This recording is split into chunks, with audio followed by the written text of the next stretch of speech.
খুব ভালো করে বোঝেন, এ ব্যক্তি 5 ওয়াক্ত নামাজ জামাতে পড়ে সে হলো মুসলমান, আর যে ব্যক্তি নামাজ পড়ে কিন্তু ঘরে পড়ে সে মুনাফিক মুসলমান, আর যে নামাজ পড়ে না সে কাফের।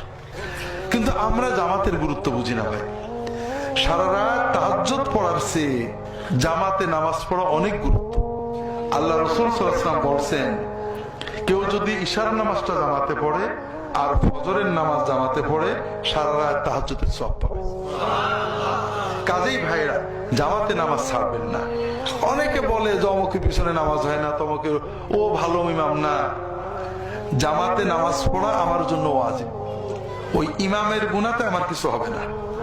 ইমাম খারাপ হলে গুনাহ হবে মসজিদ কমিটির, সভাপতির, সেক্রেটারির। আমি সাধারণ মুসল্লি, আমার জন্য ওয়াজিব দায়িত্ব জামাতে নামাজ পড়া। কাজেই জামাতে নামাজ পড়বেন, জামাত যেন মিস না হয়।